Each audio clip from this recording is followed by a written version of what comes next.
Good morning class. Today we discuss gaseous law. The first one is the Boyle's law. According to Boyle's law, at constant temperature, the volume of fixed amount of gas is inversely proportional to its pressure. I repeat it again. At constant temperature, the volume of fixed amount of gas is inversely proportional to its pressure. That is, V is directly proportional to 1 upon P at constant temperature. That is, PV is equals to K. Here, K is the constant. For numerical, we use P1 V1 is equals to P2 V2. For numericals, we can use P1 V1 is equals to P2 V2. If we plot a graph between pressure versus 1 upon V, we will obtain a straight line that is called isotherm. I repeat it again. At constant temperature, the volume of fixed amount of gas is inversely proportional to its pressure. It is the Boyle's law. For numerical, we use P1 V1 is equals to P2 V2. Now let us discuss the significance of Boyle's law. Student, at high altitude, atmospheric pressure is low. That means the air becomes less denser.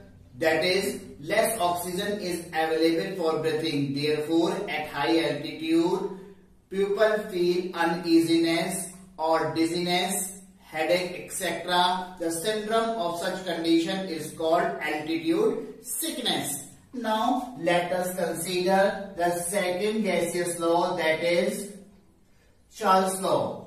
According to Charles' law, at constant pressure, the volume of fixed amount of gas is directly proportional to its temperature. I repeat again.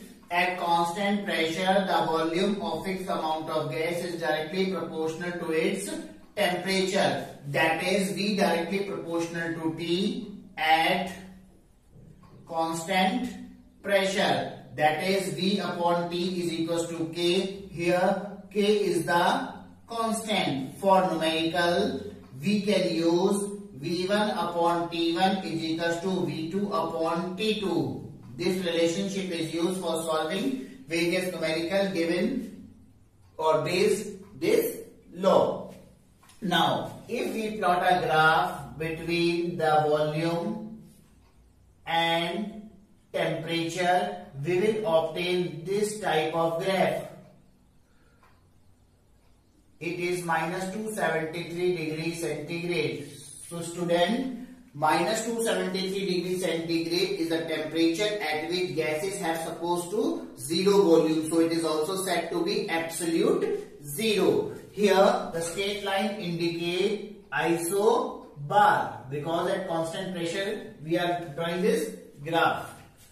I repeat again, according to Charles' law, at constant pressure, the volume of fixed amount of gas is directly proportional to its temperature. That is, V directly proportional to T. V upon T is equals to K. Here the K is the constant. For numerical, we can use V1 upon T1 is equals to V2 upon T2. There is another expression for Charles' law. It is Vt is equals to V dot 1 plus T by 273.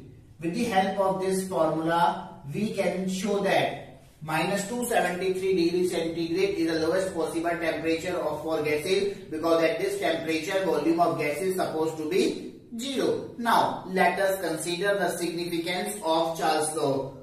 Air on heating expand. By utilizing this principle, hot air balloons are used for meteorological purpose. That is, for weather forecasting purpose. Now let us discuss pressure temperature law.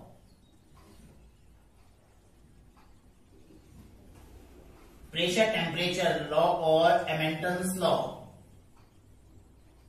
Amundsen's law.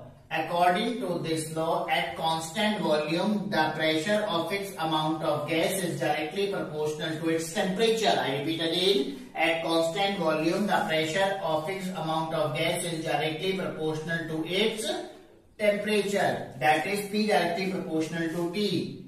That means P upon T is equals to K. Here K is the constant. For numerical, we can use P1 upon T1 is equals to P2 upon T2. If we plot a graph between the pressure versus temperature, we will obtain this type of graph. And it is said to be isochore because the volume kept constant. I repeat again, pressure according to pressure temperature law, at constant volume the pressure of fixed amount of gas is directly proportional to its temperature, that is P directly proportional to T. P upon T is equals to K. Here the K is a constant. P1 upon T1 is equals to P2 upon T2, used for numerical purpose. Now let us discuss Avogadro's law.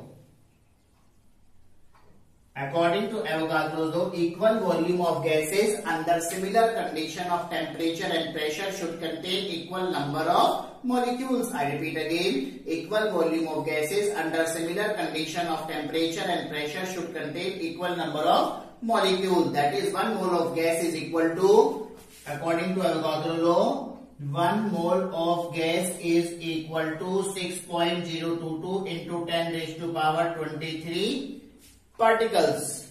Now let us discuss Dalton's law of partial pressure. According to Dalton's law of partial pressure, the total pressure exerted by the mixture of 2 or more non-reactive gases in a vessel is equal to the sum of partial pressure exerted by individual gas. I repeat again, the total pressure exerted by the mixture of 2 or more unreactive gases in a vessel is equal to the sum of the partial pressure exerted by the gases. That is, total pressure is equals to sum of partial pressure of individual non-reactive gases. Now, there is a formula for calculating partial pressure of gas. Partial pressure of gas is equals to mole fraction of gas into total pressure. I repeat again, partial pressure of any gas we calculate with the help of formula mole fraction of gas into total